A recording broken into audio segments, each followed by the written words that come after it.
Yang kedua truk 8 DB.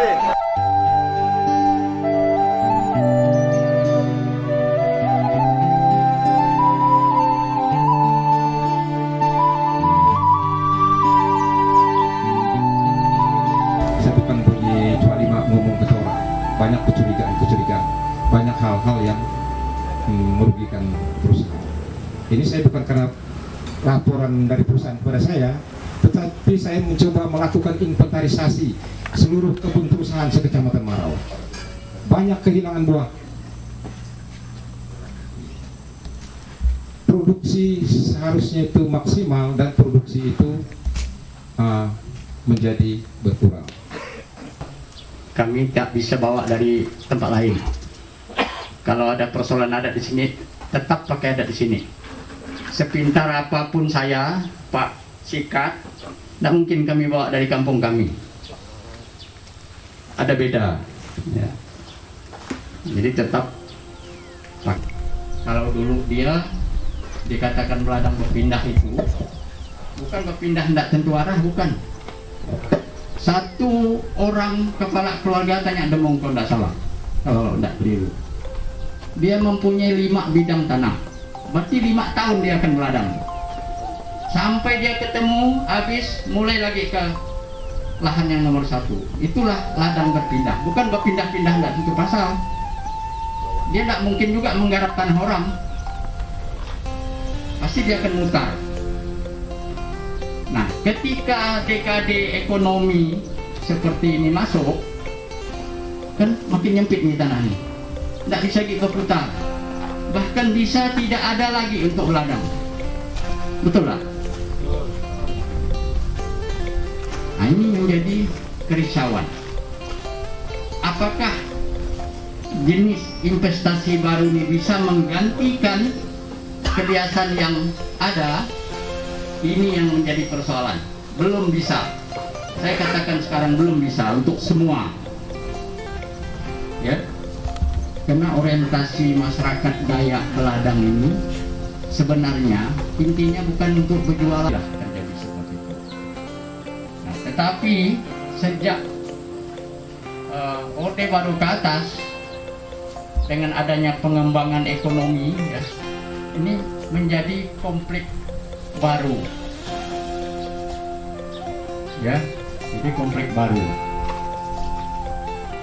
Kalau saya boleh, saya ada catat sedikit.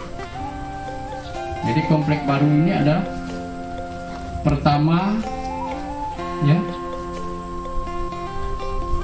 setelah Orde Baru ini konflik mereka ngomong, saya yakin paling hafal gitu kan, hafal dari kami.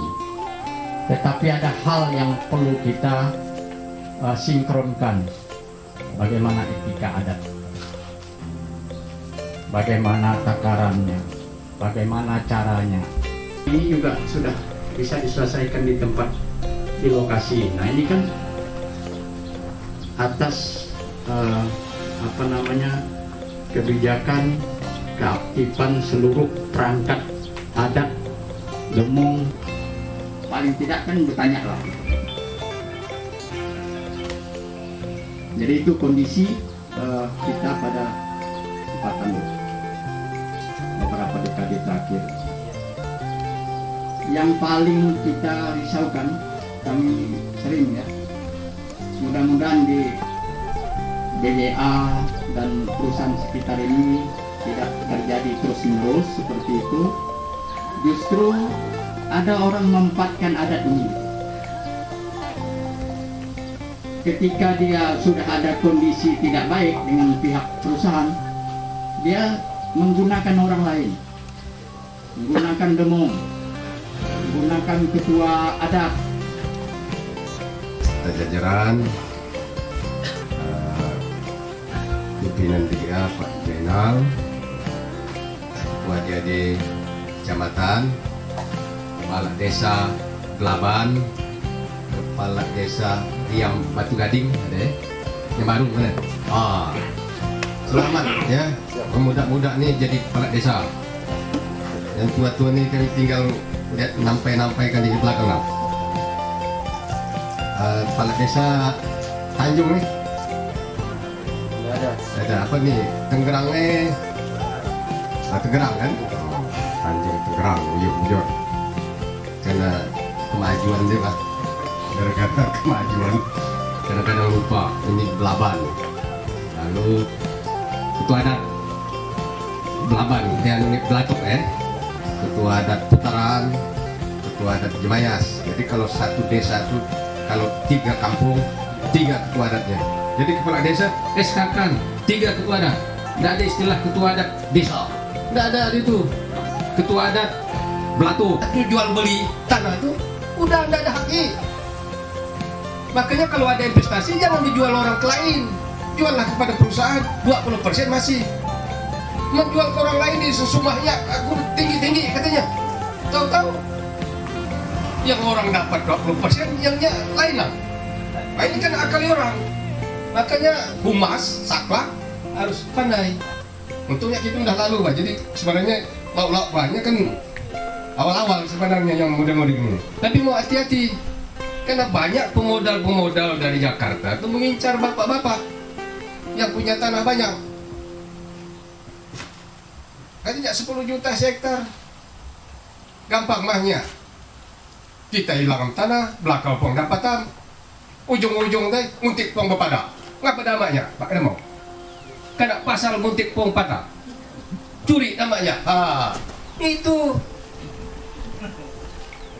Jadi macam-macam loh. Nah, nanti keamanan di sini saya dengar hampir keamanan Pak Ketua Adat. Jadi tugas kita ini kan menertibkan, menjaga keamanan, ya, meningkatkan kesejahteraan, menjaga martabat, ya. Nah, menertibkan keamanan kan tingkah laku adat istiadat, ya. Menertibkan orang tak tentu dulu, adat di depan. Jangan adat yang hulu kan. Jangan sampai orang bersalah berlindung ke adat. Tak ada. Nanti saya bilang dengan Pak Jahilin, Kadis Dik, ada guru nak ngajar, ditegur Pak Jahilin, kena SP, marah gurunya, mau hukum adat Pak Jahilin, kan tak mungkin. Iya, itu karena dia mau berlindung dari adat. Karena kalau kita sudah masuk kepada suatu institusi atau lembaga, kita harus patuh aturan. Kalau kata Diknas masuk jam 7, pakai jalur apa tuh, getekan tuh bunyi gitu, pager print. Nah ini kan orang daya harus pakai pager print gak sekarang nih. Kalau kan lagi tidur menyebut gelar lawan cekap menyebut pertimbangan Adil tak Salino Pecura minta saruga Basengan Kajubata yang kami hormati Ketua DAD Kabupaten Ketapang Bapak Dr. Andus Serudin Mustanam ME. Beliau ini kesehariannya adalah asisten 3 Setda Ketapang yang membidangi pemerintah dan administrasi.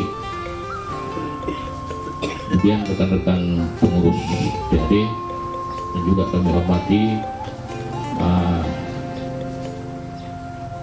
dari pihak manajemen PT TGA, manajer atau bapak. Nah, dari melihat judul ini, harapan ke depan adanya sebuah sinergisitas, hubungan yang baik antara pihak perusahaan dengan masyarakat adat itu sendiri. Jangan sampai ada benturan ke depan. Nah, ketika ada masalah, tentunya pada hari ini juga kami dari DAD Kabupaten juga ingin mendengar, ada ruang diskusi nanti Pak ya, ada ruang diskusi yang kita harapkan. Nah, apa masalah? Tetapi maksud dan fungsinya itu sebetulnya sama. Kalau di tempat lain ada yang menyebut tail, ada yang menyebut real, ada yang kati, ada 7 macam dalam catatan saya ini dari tulisan Pak Boning. Saya ambil sebagian. Jadi mata adat itu sebenarnya ada tail, ada laksa, ada paku, ada ringgit, ada kati, ada real. Kalau di sini tadi saya dengar laksa ya Pak ya? Laksa ya? Laksa itu satu laksa itu berapa kalau dihitung dengan rupiah? Yang disampaikan oleh Ketua DAD Barau bahwa perusahaan saat ini menangis. Betul, menangis Pak. Saya semalam sampai jam 4 menyusun anggaran tahun 2022. Salah satu yang hangat saya bahas adalah AgriPlus. Banyak hal yang saya minta untuk di sini, pembangunan kebun ini, tapi banyak ditolak dengan alasan kebun AgriPlus belum untung. Setelah kita pelajari kenapa perusahaan ini menangis, seperti yang disinggung juga tadi Pak Sika, bahwa aset perusahaan ini mulai kita jaga dari bibit. Bagaimana kita bisa mendapatkan produksi yang banyak untuk menuju keuntungan dan kesejahteraan bersama. Bibit saja sudah dicuri, sudah kita tanam berbulan-bulan, kita awasi sampai 2 bulan, kita anggap aman, kita datang lagi besoknya sudah habis dicabut. Ini juga termasuk menyiksa masyarakat sebenarnya secara tidak langsung.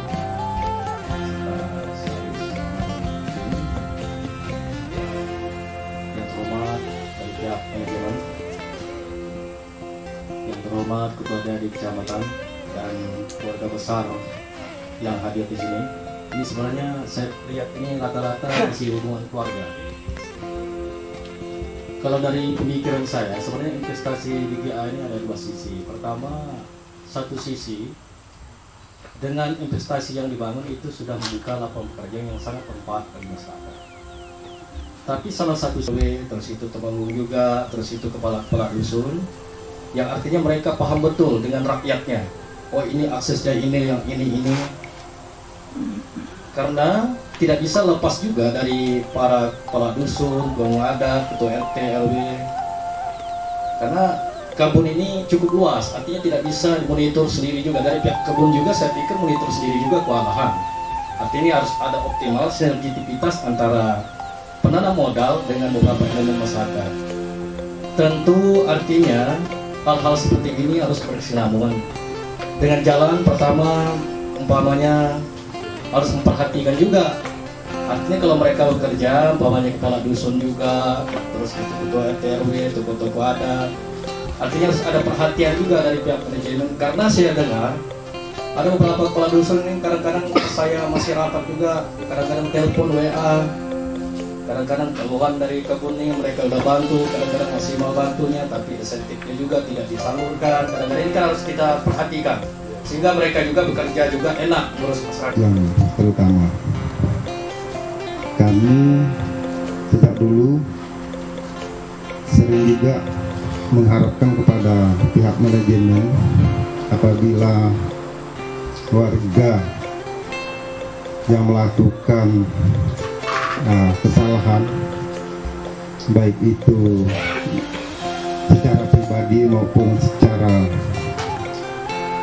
umum kepada pihak perusahaan harusnya jangan dulu diproses secara hukum misalkan hukum negara, langsung saja ke kepala adat, karena itu supaya mengajarkan kita itu kerjasama dengan adat, dengan masyarakat, bahwa kita sama-sama ada keterlibatan. Nah kalau langsung misalkan ke ranah hukum, ujung-ujungnya kita minta kerjasama dengan adat, kan gitu. Nah artinya pihak manajemen ini udah, bahasa kita itu udah langkah tunjuk curug batang. Nah ini yang tidak kita inginkan. Jadi supaya kita ke depan ini cobalah kalau ada sesuatu yang salah di warga itu langsung saja, kita ada hukum adat kok, kan gitu. Jangan kayak dulu. Saya juga sarankan sama Pak Karo-Karo dulu, Pak tolong Pak Kada, karena undangannya baru nyampe jadi keburu-buru. Nah, terus yang lain. Nah, kalau berbicara intinya hari ini yang kita dengar sangat memalukan, sangat luar biasa. yang disampaikan hari ini, kekurangan, kehilangan, kerugian. Saya setuju dengan apa yang disampaikan Pak Kades tadi.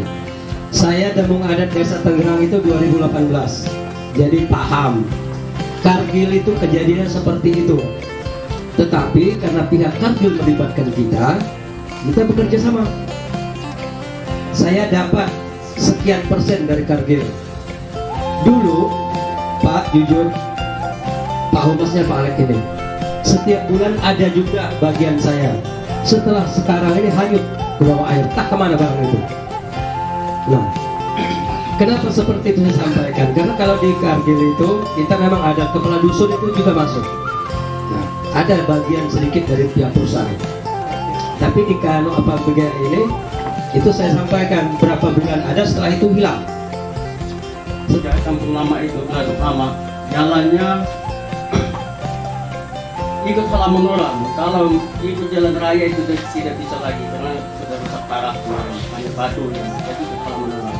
Makanya kemarin saya tahan junior PGA, saya suruh parkir depan rumah. Akhirnya datang Pak Nasir datang ke rumah, minta saya kasih kita Pak Kadus, mau kita kerjakan pun sekarang musim hujan nanti hancur dalam. Oke Pak, tapi saya hitung ketika ketemu hari panas 3 hari tidak operasi juga, tidak menimbun dah selama itu, maka saya akan tahan kembali lagi, saya bilang. Ketika musim panas tidak dikerjakan mereka juga, akhirnya saya portal, mau tak mau harus memortal karena terlambat manajemen untuk menanggapi, mau tak mau harus. Jadi itulah portal itu sering terjadi di sini, mau tidak mau saya portal pun kemarin didatangi lagi oleh pihak manajemen. Nanti besok Pak Kadus portal buka ya, besok pun alat kita akan operasi. Begini kami pun jadi paham mana yang harus kami benahi. Jadi pada prinsipnya tadi yang Bapak-bapak sampaikan, kalau apa yang perlu kami benahin, sekali lagi kami ucapkan terima kasih banyak. Kalau tanpa ada masukan-masukan ini pun karena kebetulan sesekali kami sini, kami nggak paham. Jadi terima kasih Pak, masukan ini kami benahin. Mana yang kurang baik kita betulin, mana yang baik kita pertahankan. Masukan kerjasama antar pihak itu hasil ini nanti kami diskusikan manajemen, dan kami rasa langkah apa yang buat next time kita bahas lagi. Dan kami harap kumpulan ini bukan yang pertama dan terakhir, ini permulaan, kedepannya ada masalah-masalah kita bisa ulas kembali. Pada prinsipnya kita masih banyak PR, dan masukan-masukan tadi dari bapak-bapak semua itu membuka wawasan kami bahwa banyak hal-hal yang masih perlu kami benahi. Jadi sekali lagi Pak, kami atas nama manajemen mohon maaf sedalam-dalamnya kalau ada hal-hal yang masih kurang berkenan, dan kami mengucapkan ribuan terima kasih dan penghormatan setinggi-tingginya kepada Bapak semua yang telah meluangkan waktu untuk diskusi hari ini, dan ini hasilnya sangat luar biasa buat kami karena kami bisa berbenah, dan kami tadi bisik-bisik juga dengan perikanan kami ini, tokoh-tokoh kita, orang tua kita, bahwa ini bukan yang pertama kami, justru BGA mau kami ajak keliling semua, nanti putarannya kena lagi. Jangan pertemuan, oh berarti yang di masalah sekarang, besok udah ada titik temunya, kita bahas lagi program ke depan. Kami rasa itu aja Pak. Sekali lagi kami atas nama manajemen dan panitia mohon maaf kalau tempat dan lain-lain kurang berkenan di hati Bapak, dan kami mengucapkan terima kasih dan penghormatan setinggi-tingginya atas kemauan Bapak meluangkan waktu untuk bertemu siang hari ini. Akhir kata, wabillahi taufiq wal hidayah. Wassalamualaikum warahmatullahi wabarakatuh, dan selamat siang. Ya.